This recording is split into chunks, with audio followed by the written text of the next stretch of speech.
तो हेलो बच्चों, आज हम आरटी एक्ट 2009 पढ़ेंगे। जैसा कि आप सभी को पता है कि हम अपना जितना भी अभी वीडियो में जितना भी नॉलेज देखेंगे, जितना हम आपको साथ शेयर करने वाले हैं, उन सब में हमारा जो मेनली फोकस है वो केवीएस की पेडागोजी पर है। तो उसके बेस पर ही हम ये सब पढ़ने वाले हैं। लेकिन उससे पहले हमें थोड़ा सा इंट्रोडक्शन चाहिए। अब आरटी एक्ट क्या है कि राइट टू एजुकेशन है, और ये हमारा एक फंडामेंटल राइट्स है जिसको इंडियन गवर्नमेंट ने अप्लाई किया है। तो इंडियन गवर्नमेंट ने इसे अप्लाई किया है, तो इंडियन गवर्नमेंट ने 2009 में इसका इंट्रोडक्शन आया था। लेकिन उससे पहले भी इस पर काफ़ी बातचीत चल रही थी अंतर्राष्ट्रीय लेवल पर, और हमारे इंडिया में भी इसके ऊपर बातचीत करी गई थी। लेकिन एक्ट जो है वो आया था 2009 में इंट्रोड्यूस हुआ था। तो उससे पहले क्या विदेश में हुआ था, क्या अपने देश में चल रहा था, वो सब चीज़ें हमको थोड़ी सी देखनी है ताकि हमें पता चले कि चल क्या रहा था। अब आरटी एक्ट में क्या है कि हमें मेनली इसमें फोकस किया गया है हमारी एजुकेशन पे, कि बच्चों को एजुकेशन कितनी ज़रूरी है, वो मेनली फोकस है। 6 से 14 साल के बच्चों के लिए फ्री और कंपलसरी एजुकेशन की बात की गई है। और इसके अलावा भी बहुत कुछ है, टीचर्स के लिए भी बहुत कुछ इसमें दिया गया है। टीचर्स की ड्यूटी दी गई है, स्टूडेंट टीचर रेशियो दिया गया है, एसएमसी, बहुत कुछ है इसके अंदर। वो सब हम डिटेल में पढ़ेंगे। लेकिन जो इसका मेनली फोकस है, इसका मेन फोकस जिस चीज़ पर है वो है स्टूडेंट्स का, कि स्टूडेंट को या चाइल्ड को कैसे मतलब एजुकेशन दी जाए। तो इसमें हम सबसे पहले देखेंगे अंतर्राष्ट्रीय लेवल पे क्या चल रहा है। तो आप सभी को पता ही है, अंतर्राष्ट्रीय लेवल पर यूएनओ, यूनाइटेड नेशन ऑर्गेनाइजेशन है। ये क्या है कि अंतर्राष्ट्रीय मुद्दों पर डिसीजंस लेने का वो करती है कार्य। अब इसमें जनरल असेंबली है, ये एक मीटिंग होती है, और इसके अंदर कंट्री अपने अपने लीडर भेजती है चुन के, और वो लीडर यहाँ पे आके और इन सब चीज़ों पर मुद्दों पर बहस करती हैं, डिबेट्स होते हैं, और जो एक्सेप्ट करना होता है रूल्स एक्सेट्रा, वो सब ये मिलके एक्सेप्ट करते हैं। तो आप थोड़ा सा पहले यूएनओ के बारे में जानेंगे। अब यूएनओ के बारे में आपको लिखना है सबसे पहले यूएनओ का फॉर्मेशन। तो यूएनओ का फॉर्मेशन जैसा कि आप सभी को पता है 1945 में हुआ था। अब 1945 में यूएनओ का फॉर्मेशन हुआ है। इसके साथ ही आपको थोड़ा सा और एक्स्ट्रा जनरल नॉलेज के बारे में देख लेना है कि 1945 में और क्या क्या हुआ है। तो और इसमें जो हुआ है, यूएनओ के साथ साथ उसी समय पर यूनेस्को का फॉर्मेशन हुआ था। UNESCO यूनेस्को का फॉर्मेशन हुआ था। और उसी समय पर IMF जो हमारा इंटरनेशनल बैंक है, उसका फॉर्मेशन हुआ था। तो वो मैं आपको यहाँ पे लिख देता हूँ, इन 1945 उसी समय पर IMF बैंक का फॉर्मेशन हुआ था। उसी टाइम पे यूनेस्को का फॉर्मेशन हुआ था। ये थोड़ा सा आपको ये है कि रिलेट करके पढ़ोगे तो सही रहेगा कि 1945 में यूएनओ का फॉर्मेशन हुआ है, साथ में इनका भी फॉर्मेशन हुआ है। तो ये आप देख लो, ताकि आगे जब हम इन्हें पढ़ेंगे तो आपको इनमें दिक्कत नहीं आएगी, और थोड़ा सा रिलेट रहेगा कि हाँ एक साथ में ये हुए हैं फॉर्मेशन, इनके ये संघ बने हैं, तो थोड़ा सा आपको एक साथ याद रहेगा। अब हम आते हैं कि यूएनओ ने क्या किया है। तो यूएनओ ने फर्स्ट टाइम 1959 में क्या है, फर्स्ट टाइम 1959 में यूएनओ ने जनरल असेंबली रखी थी यूएनओ ने। अब जनरल असेंबली जब इन्होंने कंडक्ट कराई गई थी, तो उसमें इन्होंने चाइल्ड के राइट्स के बारे में बात की थी। किसके बारे में बात की थी? राइट्स ऑफ चाइल्ड, इस बारे में इन्होंने बात की थी। अब इसके बारे में इन्होंने जब बात की थी तो यहाँ पे इन्होंने डिबेट्स किए थे, और काफ़ी चीज़ें उस समय पर इन्होंने एक्सेप्ट की थी। तो उस समय पर इन्होंने चाइल्ड के 5 तरीके के राइट्स हैं वो डिक्लेयर किए गए थे वर्ल्ड लेवल पे। तो इन्होंने 5 types of child right declare किए, चाइल्ड राइट्स। अब इसमें हमारा जो फर्स्ट आता है वो आता है राइट टू प्रोटेक्शन। फर्स्ट आता है राइट टू प्रोटेक्शन। अब इसमें क्या है, इसमें बच्चों के प्रोटेक्शन के बारे में बताया गया था। जैसा कि आप सभी को पता ही है, हमारे इंडिया में, आपको पता है इंडिया में एग्जाम्पल आप रख सकते हो, एग्जाम्पल इन इंडिया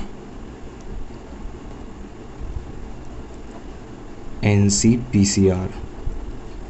इसका फॉर्मेशन कब हुआ था? 2005। ये हम आरटी के अंदर ही आगे जाके अच्छे से पढ़ेंगे। तो जो NCPCR है, ये क्या है कि चाइल्ड के राइट्स के बारे में ध्यान रखता है, और इसका जो फुल फॉर्म है वो है national committee protection for child rights. तो इसमें हम अभी अच्छे से पढ़ेंगे। फुल फॉर्म अभी आपको नोट करना है तो करो, वरना आगे हम जब डिटेल में पढ़ेंगे तो फुल फॉर्म भी बताएंगे। तो इसमें क्या है कि चाइल्ड राइट्स का अगर कोई हनन होता है, उनके राइट्स को छीना जाता है, या कुछ भी होता है चाइल्ड से रिलेटेड, तो ये लोग शिकायत कर सकते हैं NCPCR में। चाइल्ड यानी बच्चे शिकायत कर सकते हैं इधर, और उनका पूरा ध्यान रखा जाएगा, उनकी हर एक समस्या का समाधान किया जाएगा, चाहे वो स्कूल में हो, चाहे उनको फिजिकली परेशान किया जा रहा हो, चाहे उनको पनिशमेंट दे रहे हो टीचर, कुछ भी हो, तो ये डायरेक्ट यहाँ शिकायत कर सकते हैं बच्चे।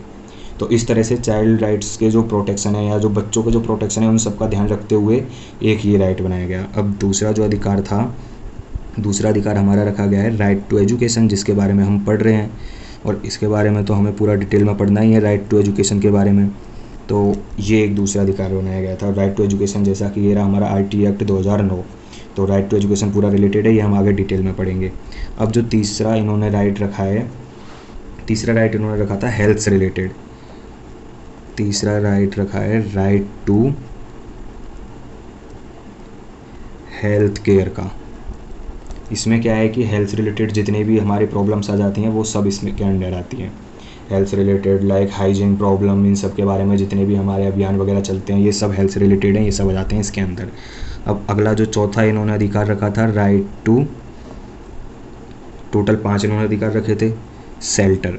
अब राइट टू शेल्टर तो आप सभी को पता होगा, हमारे संविधान में भी राइट टू शेल्टर पहले हमारा एक फंडामेंटल राइट हुआ करता था, लेकिन टाइम के साथ में इसको हटा दिया गया है क्योंकि इतने सारे लोगों को घर और रहने की व्यवस्था करने के लिए उतना मतलब अभी एबल नहीं है GDP इंडिया का, उसके लिए बहुत वो चाहिए खर्चा, उतना अफोर्डेबल नहीं है, इसलिए इसको हटा दिया गया था।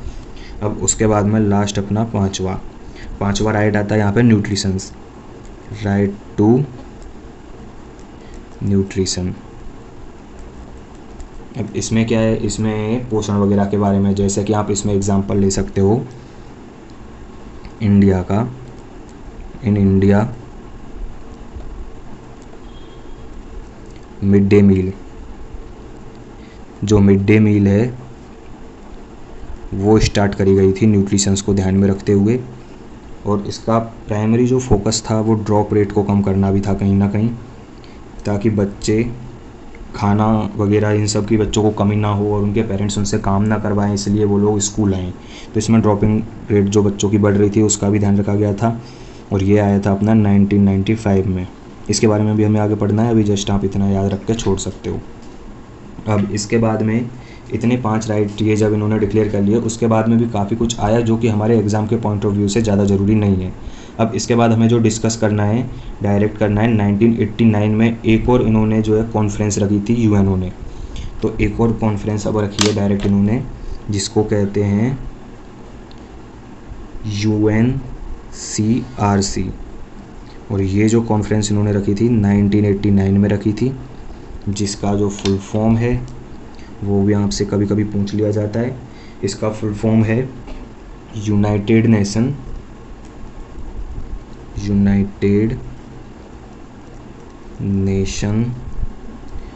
कॉन्फ्रेंस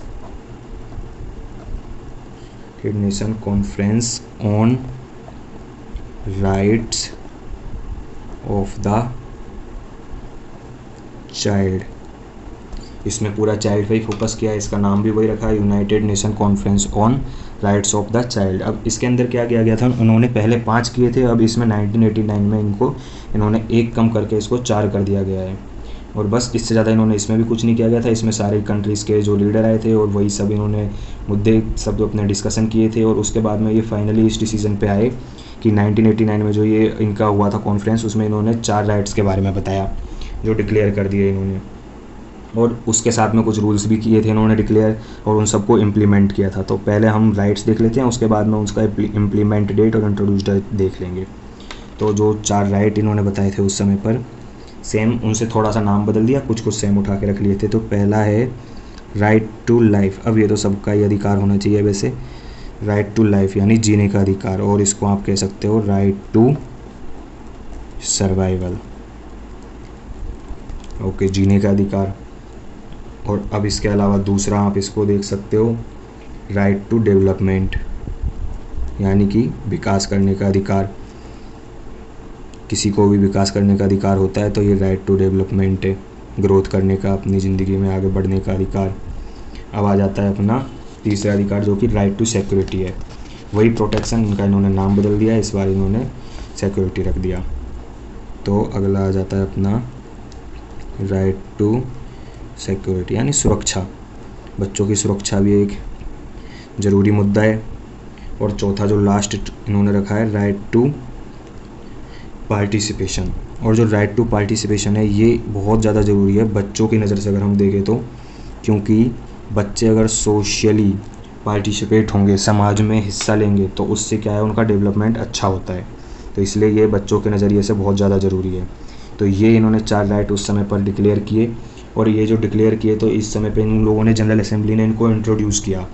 तो जनरल असेंबली ने इनको इंट्रोड्यूस किया, उसके लिए आपको 2 डेट देखनी है। जनरल असेंबली इंट्रोड्यूस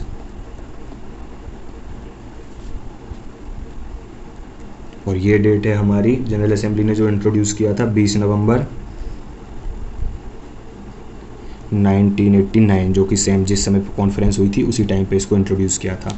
अब जो नेक्स्ट है, इंट्रोड्यूस के बाद में इन्होंने इनको इम्प्लीमेंट किया था ऑल ओवर कंट्री, जितने इनके मेंबर हैं, जो मेंबर हैं उन्हीं में इम्प्लीमेंट कर सकते, एक्स्ट्रा तो कर नहीं सकते। तो इनको इम्प्लीमेंट किया गया था उन कंट्रीज़ में जो मेंबर हैं इनकी, उनमें 2 दिसंबर 1990 में, इस दिन से ये सब में इम्प्लीमेंट हो गई थी। अब इसके बाद में इतना तो हमने देख लिया ये इंटरनेशनल लेवल पे, इतना हमने देख लिया इंटरनेशनल लेवल पे, जिसको आप हेडिंग डाल सकते हो साथ में, इंटरनेशनल इंट्रोडक्शन अबाउट RTE, ये आप डाल सकते हो, क्योंकि इतना हमें इंट्रोडक्शन, थोड़ा सा विदेश के बारे में भी जानना ज़रूरी था। अब इसके बाद में हम आते हैं इंडिया में, कि इंडिया में क्या चल रहा है। तो इंडिया में भी ठीक ठीक चल रहा था सब कुछ, कि उससे पहले मिड डे मील जैसा कि आपको पता है 1995 में ही आ चुका है। लेकिन उसके अलावा जो नॉर्मल कमेटी जो पहली बार बैठी गई हैं कि हाँ भाई चाइल्ड राइट्स के बारे में कुछ हमें ध्यान रखना चाहिए, तो इंडिया में पहली बार RT के ऊपर जो कमेटी थी वो थी साखिया कमेटी, 1997 में आई थी। तो आप हेडिंग डाल लीजिए पहले, इन इंडिया RTE इंट्रोडक्शन, ये आपकी हेडिंग हो जाएगी। और इसमें आप फर्स्ट डालिए साखिया कमेटी हेडिंग। तो पहली बार जो है अपना साखिया कमेटी आया था 1997 में, T। अब साखिया कमेटी 1997 में आया तो इन्होंने क्या किया, इन्होंने सब वही डिस्कस किया था जो कि RT में आने वाले टाइम पे हो रहा था। लेकिन थोड़ा सा हमें इनके बारे में पढ़ना है, इसलिए हम इन्हें पढ़ रहे हैं। बाकी बोला इन्होंने कुछ नहीं, इन्होंने भी सेम ही बोला था कि make elementary education of fundamental rights. इन्होंने जो बोला था कि फंडामेंटल राइट बनाना है एलिमेंट्री एजुकेशन तक, हर किसी को ये ज़रूरी है और ये उनका अधिकार है जो कि मिलना चाहिए। अब इसके चेयरमैन कौन थे वो आपसे पूछ लेता है, तो ये भी आपको थोड़ा सा नॉलेज होना चाहिए। हालांकि ये क्वेश्चन इनमें से बहुत कम आए हैं, हालांकि देखे ही नहीं गए, लेकिन आपको इतना सा होना चाहिए। मैं नहीं चाहता आपका कुछ नुकसान हो, और ज़रूरी नहीं है एग्जामिनर कहीं से भी पूछ सकता है, तो थोड़ा सा आपको ये होना चाहिए। इनके चेयरमैन थे श्री मोहीराम साखिया, श्री मोहीराम साखिया, आई लाएगा इधर भी सेखिया। अब ये जो है इसके अंदर ये जो ये पूरी इनकी कमेटी थी, इस कमेटी के अंदर टोटल 16 मेंबर थे। तो एक नोट आप ये डाल लीजिए कि मेंबर कितने थे, मेंबर्स थे इनके 16। और इनका पर्पज़ क्या था, पर्पज़ वही था जो हमें पूरे इस RT में पढ़ना है, कि make elementary education a fundamental right, यानी सेम कुछ ऐसा ही, थोड़ा सा इसको बदल के फ्री एंड कंपलसरी एजुकेशन बाद में बोल दिया गया। इन्होंने इतना ही बोला इसमें, मेक एलिमेंट्री एजुकेशन आ फंडामेंटल राइट, एलिमेंट्री एजुकेशन आ फंडामेंटल राइट, इन्होंने इसमें इतना बोला। अब इसमें इन्होंने जो बताया, इसमें फंडामेंटल राइट, एलिमेंट्री एजुकेशन। अब एलिमेंट्री एजुकेशन क्या होता है, फर्स्ट से लेके 8 तक हम एलिमेंट्री एजुकेशन कंसीडर करते हैं, ये आपको पता होगा, और नहीं पता तो अब ध्यान रखना, एलिमेंट्री एजुकेशन फर्स्ट से लेके 8 तक हम कंसीडर करते हैं। और आपको एक्स्ट्रा नॉलेज के लिए मैं बता दूं, एक पॉइंट इधर आप लिख सकते हो, एक्स्ट्रा नॉलेज के लिए फर्स्ट से 5th तक को हम प्राइमरी कहते हैं। ये बहुत जनरल चीज़ है जो आपको पता ही होगी। अब इन्होंने साखिया कमेटी ने अपनी जो रिपोर्ट है वो सबमिट कब की, ये एक है, जब इंट्रोड्यूस हुआ था उसी समय पे इन्होंने सबमिट कर दी थी अपनी रिपोर्ट। तो ये आपको थोड़ा सा देखना है कि इन्होंने सबमिट कब की थी रिपोर्ट। अब रिपोर्ट इन्होंने सबमिट की। इंट्रोडक्शन का टाइम क्या है, 1997, आपको पता ही है। तो इसी टाइम पे इन्होंने अपनी रिपोर्ट सबमिट कर दी थी। अब इसके बाद में ये हो जाता है हमारा देश और विदेश में क्या चल रहा था। उसके बाद में अब यहाँ से हम स्टार्ट करेंगे हमारा मेनली आरटी टॉपिक एग्ज़ाम के पॉइंट ऑफ व्यू से। इससे पहले ये थोड़ा सा हमारा इंट्रोडक्शन था। अब आरटी एक्ट 2009 यहाँ से स्टार्ट होता है। अब ये आरटी एक्ट 2009 आया, किसकी सिफारिश पे आया, किस वजह से आया, क्या सरकार ने सोचा, कुछ कदम पहले उठाए होंगे। तो इन सब को देखते हुए ये जो आया था हमारा 86 कॉन्स्टिट्यूशनल अमेंडमेंट जो आया था 2002 में, उसके बेस पे ये आया था। तो सबसे पहला पॉइंट लिख दीजिए कि ये किसके बेस पे आया था। फर्स्ट पॉइंट, इसका बेस क्या था, 86 कॉन्स्टिट्यूशनल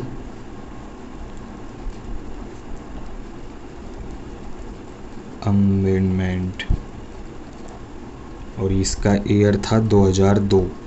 तो उस टाइम पर यह आया था और इसी के बिहाफ पे आरटी को लाया गया था बाद में।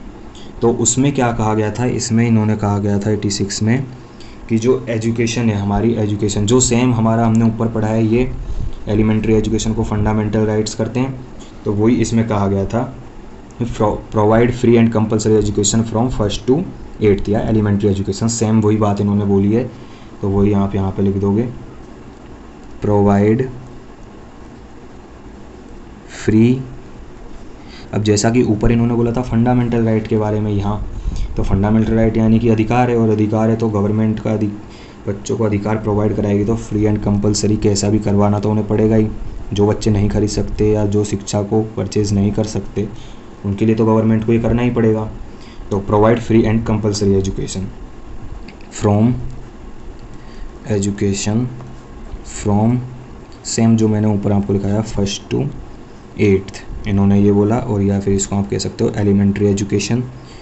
एलिमेंट्री एजुकेशन में हमारा यहीं तक का काउंट होता है, 8th क्लास तक का। अब इसके बाद में ये तो आपको पता चल गया है कि आरटी किस बेस पर आया था, कब आया था। इसमें और भी काफ़ी कुछ था, लेकिन ज़रूरी जो है अभी ये है। अभी हम आगे पढ़ेंगे तो इसमें और क्या क्या अपडेट आए थे वो भी आपको बताऊंगा। तो अभी के लिए आप इतना जानिए। अब आरटी के बारे में जानिए। तो आरटी को हम जनरल टर्म में तो सबको फुल फॉर्म नॉर्मल तो पता ही है, राइट टू एजुकेशन कैसे ऐसे आरटी, फिर भी एक सेकंड के लिए आप अपने इसमें लिख लीजिए RTE फुल फॉर्म। जनरली ये तो पता है, बट आपके नोट्स में ये होना चाहिए ताकि एक नज़र पड़े। इसका फुल फॉर्म है राइट टू एजुकेशन, ये सी लगा लीजिए यहाँ, राइट टू एजुकेशन। अब इसको जनरल टर्म में जो कहते हैं,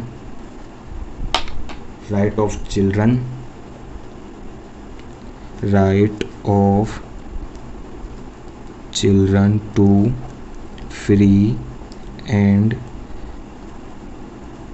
कंपल्सरी एजुकेशन, ये इसको जनरल टर्म में कहते हैं एक्ट 2009। अब इतना जानने के बाद में आप एक चीज़ ध्यान रखिए, कोई भी एक्ट या कोई भी बिल या कोई भी कानून, कोई भी रूल जो इंडिया में लागू होता है, तो ऐसा तो है नहीं है कि गवर्नमेंट ने बोल दिया ये चीज़ अप्लाई है और ये चीज़ अप्लाई हो गई।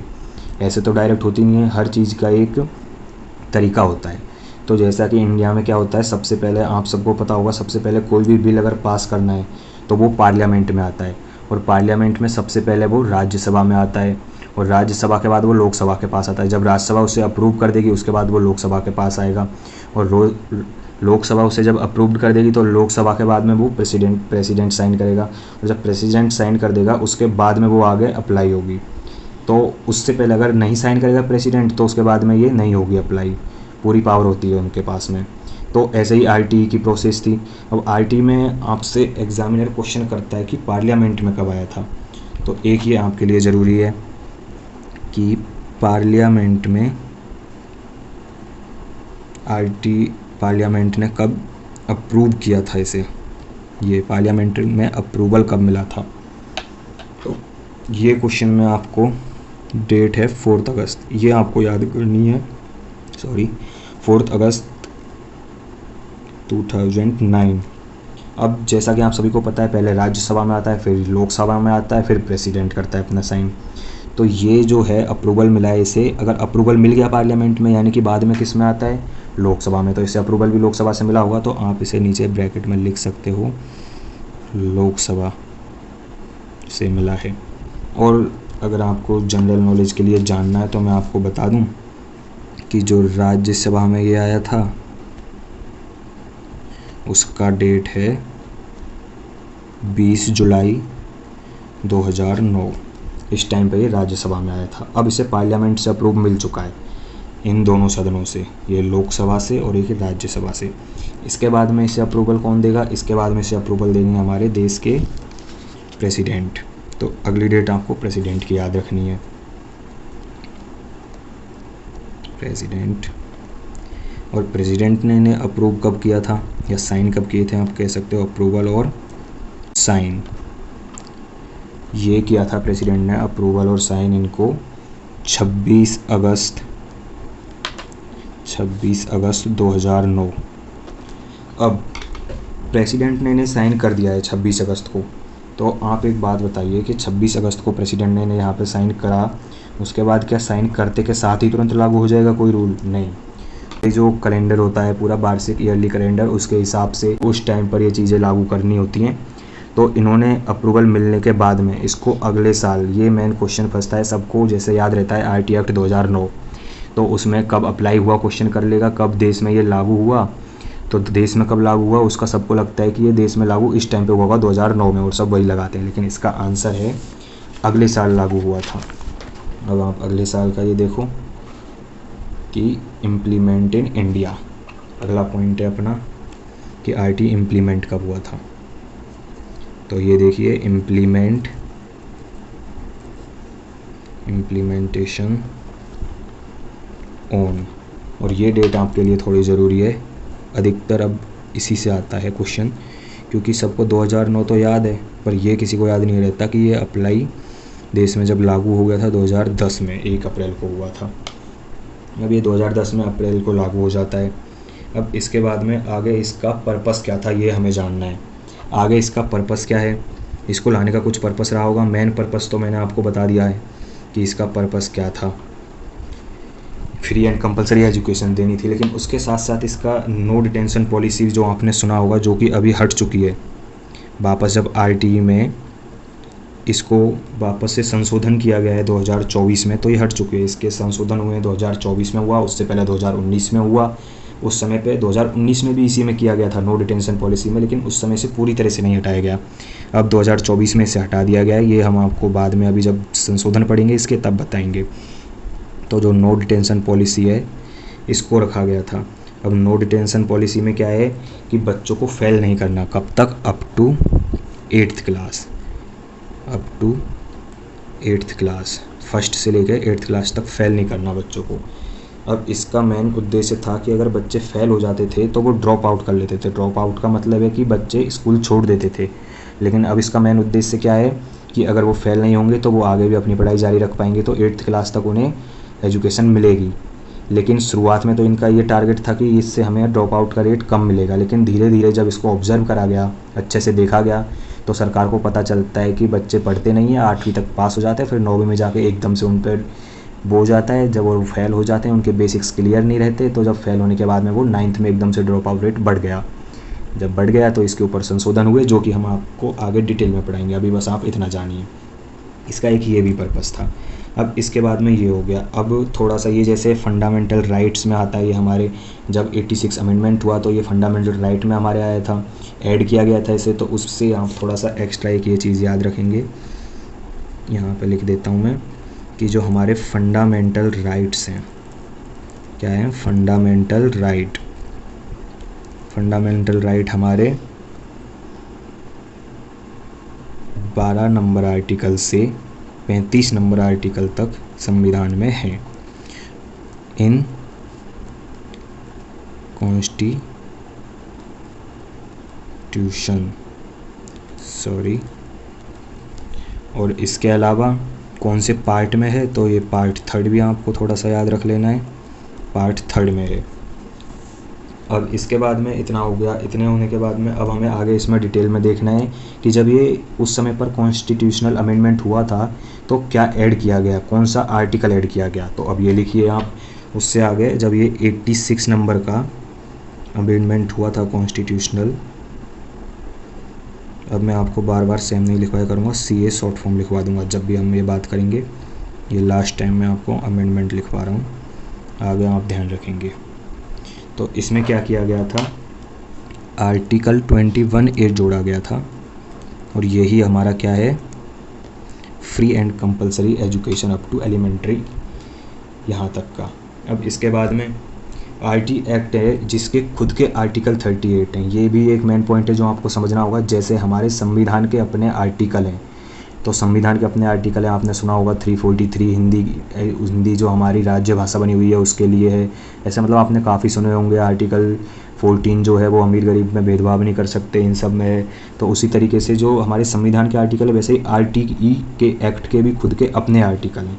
और कितने आर्टिकल है, 38। तो आपको अगली लाइन ये लिखनी है कि RT act 2009 has on article,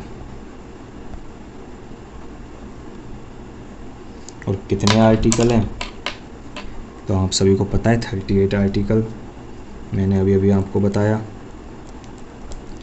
और 38 आर्टिकल ये सब आपको डिटेल में मैं पढ़ाऊँगा, लेकिन उससे पहले आप थोड़ा सा इतना यहाँ ध्यान दें, दो अभी आप याद कर ले ताकि जब मैं आपको पढ़ाऊँगा तो इनसे रिलेट करके वो आपको याद करा दूँगा।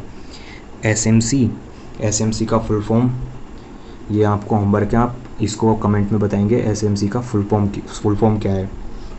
तो जो SMC है वो किस आर्टिकल में आती है, और दूसरा CTET, ये दो आप अभी याद कर लो। इसके बेस पर मैं आपको वो ट्रिक में याद करवाऊँगा, इसलिए ये अभी आपको बता रहा हूँ और थोड़ा नॉलेज के लिए देख भी लो। तो SMC है वो आर्टिकल 21 में है, और जो CTET है वो आर्टिकल 23 में है। ओके, अब इसके बाद में और आगे हम देखते हैं। तो और आगे क्या है कि हमें इनके, ये तो मैंने आपको बताया RT के आर्टिकल। अब जैसे संविधान के अपने चैप्टर हैं तो RT के अपने चैप्टर भी हैं, तो अब आपको वो जानना है क्या, RTE act has on chapter also, और कितने हैं, 7 चैप्टर हैं। और 7 नंबर तो क्रिकेट फ़ैन तो भूल ही नहीं सकते, जो धोनी के फ़ैन हैं, तो उस हिसाब से भी आप याद कर सकते हो। ये जस्ट मैं आपको बता रहा हूँ, मुझे भी उसी तरह से याद है कि कितने चैप्टर है, 7। और आज के वीडियो में हम, ये लास्ट टॉपिक है हमारा, लास्ट पॉइंट है कि एक शेड्यूल है RTE का। RTE act has 1 schedule only. Next, ये हमारी RTE की एक शेड्यूल है, ये हमारी RTE की इंफॉर्मेशन हो जाती है। अब इसके बाद हम आगे RTE में क्या क्या चीज़ें हैं, जैसे कि कितनी एज पे कौन सी क्लास में बच्चा हुआ, एज वाइज जो है उसके बारे में हमें देखना है, एज वाइज एडमिशन, और जो मतलब जिन टीचर्स की ट्रेनिंग कंप्लीट नहीं थी उनको कब से डेट से कब तक क्या किया गया था। उसके अलावा सारे चैप्टर बाकी हैं, सारे आर्टिकल बाकी हैं RTE के, और भी हमारा NCPCR भी इसके अंदर आता है। तो ये सब चीज़ें हम अभी देखेंगे आने वाले पार्ट्स में। तब तक के लिए इतना ही, थैंक यू। अगर कोई कन्फ्यूजन हो तो आप कमेंट में पूछ सकते हो।